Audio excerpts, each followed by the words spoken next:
अब खबरें विस्तार से। गौरेला पिंडरा बरवाही के गांव धनपुर में जगमग जगमग जोत जली। तालाबों की नगरी के नाम से मशहूर धनपुर में नवरात्रि महोत्सव मनाया जा रहा है। ऐतिहासिक और पौराणिक महत्व इस रहस्यमयी नगरी के अपने हैं और इसके साथ ही कहा जाता है कि अपने गर्भ में कई राज भी ये छुपाए हुए हैं। क्या कुछ है खास, देखिए हमारी इस खास रिपोर्ट में।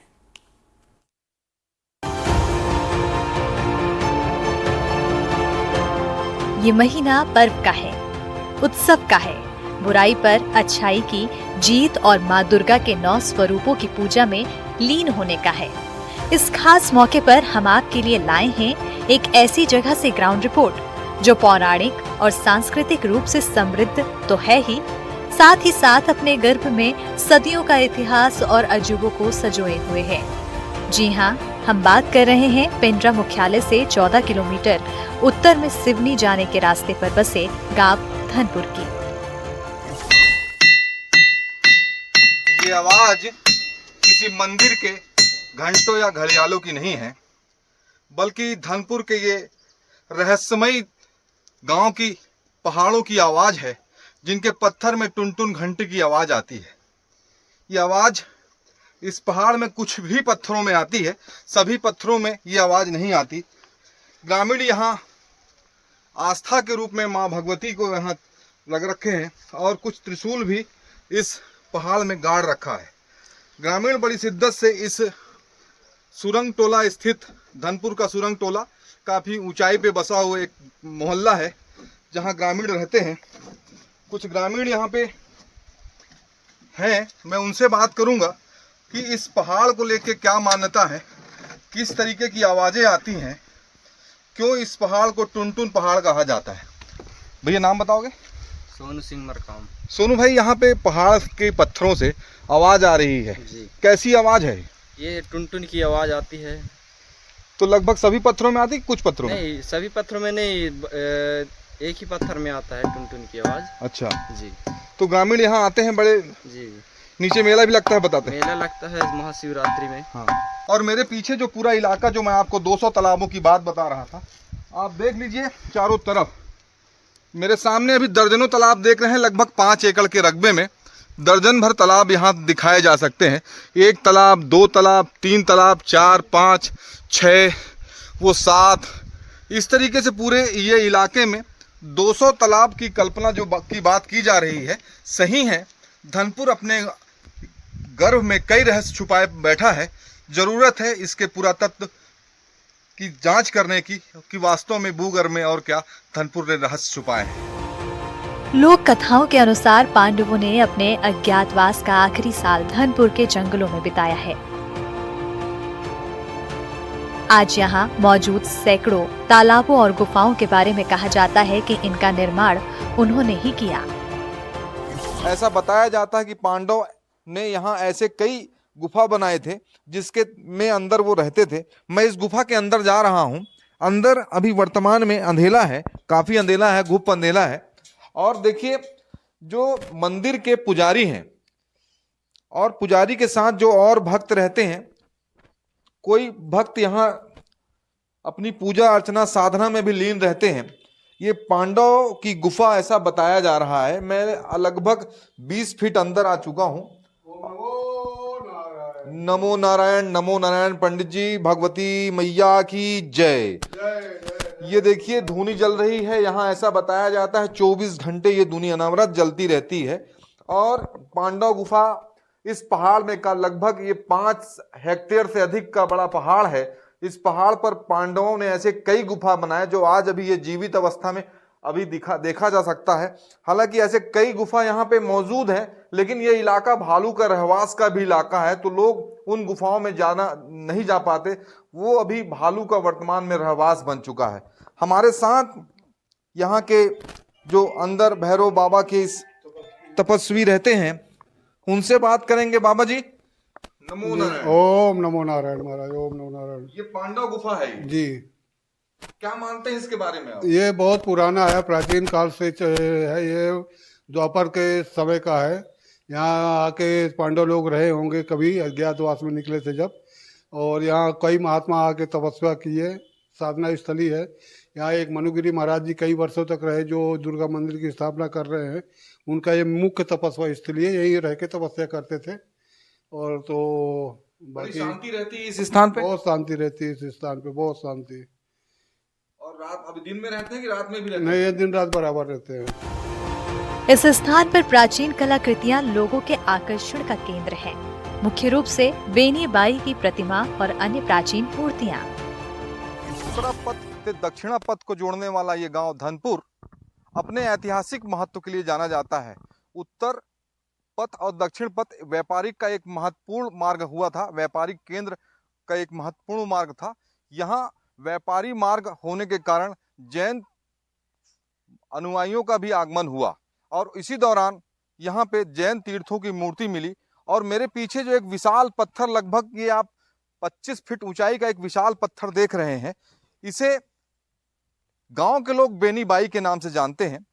भले इसको बेनी बाई के नाम से जानते हो, लेकिन जिस तरीके से ये मूर्ति दिखती है, आप मेरे ऊपर सामने देखिए, 22-25 फीट के ऊंचे पत्थर पर बड़ी सी मूर्ति पत्थर पे उकेरी हुई है। ऐसा लगता है कि किसी एक व्यक्ति द्वारा उकेरी गई है, लेकिन कहीं उकेरने का कोई ऐसा निशान छेनी पत्थर हथौड़े के नहीं दिखता।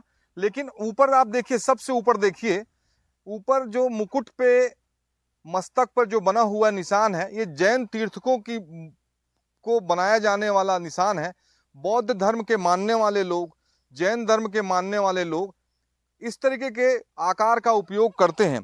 तो जिस तरीके से यह भी प्रमाणिक रूप से कहा जा सकता है कि जैन तीर्थ ये अगर कभी रहा होगा तो कोई अति संयोक्ति नहीं है। हालांकि इस बड़े पत्थर को स्थानीय लोग बेनी बाई के नाम से जानते हैं। इसे आस्था के रूप में लोग पूजा भी करते हैं।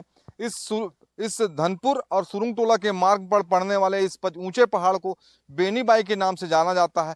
कहा यह जाता है कि यह रहस्यमय पत्थर है, इसके पीछे अकूत धन संपदा गड़ी है, जिसे निकालने की कोई अभी कोशिश नहीं की गई है। लेकिन अगर ये पत्थर यहाँ मौजूद है और यहाँ इस बड़े पत्थर पर अगर ये आकृति मौजूद है, तो कहीं ना कहीं इस बात का प्रमाण है कि कोई बड़ी पुरातात्विक घटना हुई होगी यहाँ पे, जिसके कारण ये बड़ी सी मूर्ति में इस बेनी बाई की प्रतिमा उकेरी हुई है।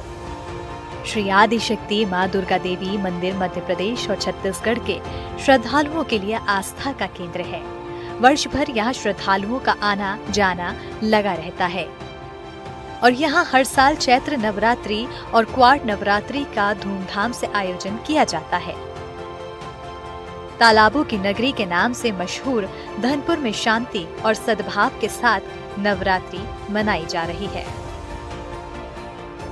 धनपुर वो ऐतिहासिक पौराणिक नगरी है जहां पांडवों ने अज्ञातवास बिताया था। ये ऐसा माना जाता है कि यहाँ अज्ञातवास के दौरान नकुल ने बेहतरीन अपनी मूर्ति कला का प्रदर्शन किया और ऐसे मूर्ति उकारे कि आज भी यहाँ पे खुदाई में मिलते हैं।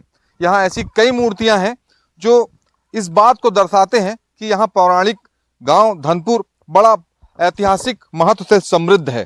पहाड़ों में विराजी है यहाँ माँ भगवती की मूर्ति। मेरे सामने एक भव्य मंदिर आप देख रहे हैं। इस मंदिर में माँ भगवती विराजी हुई हैं। यहाँ पर्यटन तीर्थ की दृष्टि से इस मंदिर का विकास किया जा रहा है। ये पौराणिक गांव धनपुर है। हमारे साथ यहाँ के कुछ ग्रामीण हैं, वो बताएंगे किस तरह का महत्व है इस गांव धनपुर का और क्या मान्यता है इसको लेके। जी पंडित जी, नाम बताएंगे अपना?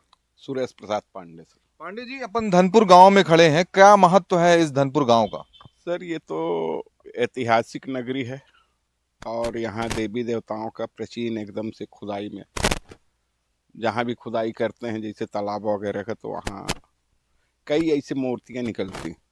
मैं नीचे देख रहा था कि गणेश की मूर्ति भी है वहाँ पे और कुछ जैन मूर्तियाँ भी देखने को मिली और कुछ ऐसे चित्रकारी ऐसी खुदाई देखने को मिली जो देखने को नहीं मिलती आज के। ये कैसी मूर्तियाँ हैं?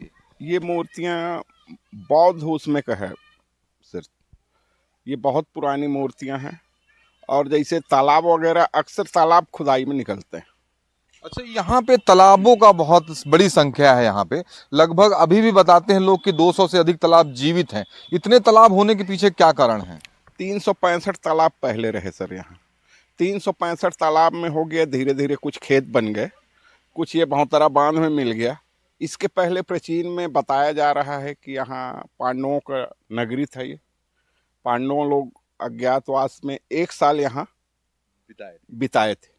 उसी का वो है कि भीम जो है तो हर रोज एक तालाब खोदते थे, उसी का वो लोग यूज करते थे। प्रतिदिन नए तालाब का पानी पांडव पीते थे।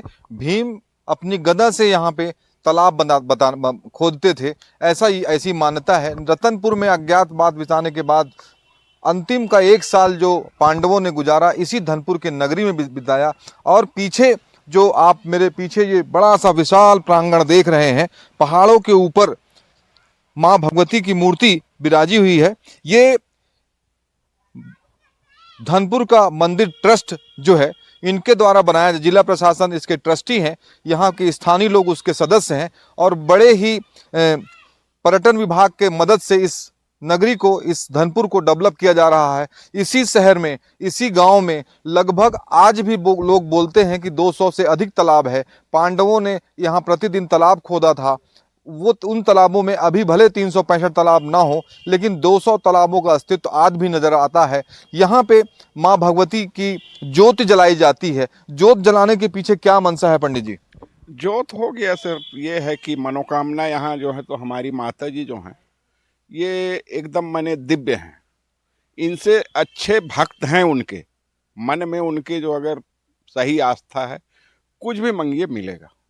तो उसी का है जो है तो आस्था से आदमी चलवाते हैं अपनी बातें जी। तो धनपुर का ये देव स्थान देवभूमि भी कहलाता है, देवनगरी कहलाता है। यहाँ पे बताते हैं वो बेनीबारी एक मूर्ति है, उसका क्या महत्व है? अब बेनीबाई का तो हो गया सर, ऐसा है कि बेनीबाई पत्थर में है, अच्छा बड़ा पत्थर है। उनका जो है तो बेनी बाबा बेनी बाई, हम लोग तो अब छोटे हैं, बहुत पहले से जो है तो बेनी बाबा बेनी बाई कहते आए हैं जी जी। तो ऐसे कई रहस्य इस धनपुर गांव में छुपा हुआ है जो धनपुर के पौराणिक इतिहास को बताता है। धनपुर एक ऐसा गांव जहां पौराणिक महत्व की अनेक चीजें देखने को मिलती हैं। एक विशेष बात बता दूं, यहां ऐसे ऐसी मूर्तियां हैं जिसे आज अगर देखें तो बड़ी खंडित अवस्था में है। ये देखिए बौद्धकालीन मूर्ति है। ये मूर्ति बिल्कुल स्पष्ट दिखती है, लेकिन मुगल आक्रांताओं द्वारा क्षति पहुंचाई गई थी। ये देखिए चेहरे यहाँ पे धूमिल कर दिए गए हैं, ये खंडित की गई हैं। चेहरे अगर कटे हुए हैं तो निश्चित ही मुगल आक्रांताओं का ये प्रभाव था, ये उनकी आक्रांता ही का ही प्रमाण है जो मूर्ति को क्षतिग्रस्त किया। ऐसे कई मूर्तियां दिखेंगे। ये देखिए ये महल का स्वरूप लिया हुआ ये एक विशाल पत्थर पे उकेरा गया ये मूर्ति कला का अद्भुत प्रदर्शन। ऐसा बताया जाता है कि नकुल बहुत अच्छे मूर्तिकार थे। ये उन्हीं के द्वारा बनाई गई मूर्तियां हैं जो यदा कदा खुदाई में मिलते हैं। धनपुर एक ऐतिहासिक नगरी है। छत्तीसगढ़ पर्यटन विभाग इस पर काम कर रहा है। अब देखने वाली बात है कि धनपुर ऐतिहासिक महत्व में छत्तीसगढ़ के पटल पे कब तक आएगा। एनडीटीवी इंडिया के लिए अखिलेश नामदेव की रिपोर्ट। और इसी के साथ इस बुलेटिन में फिलहाल इतना ही। नमस्कार।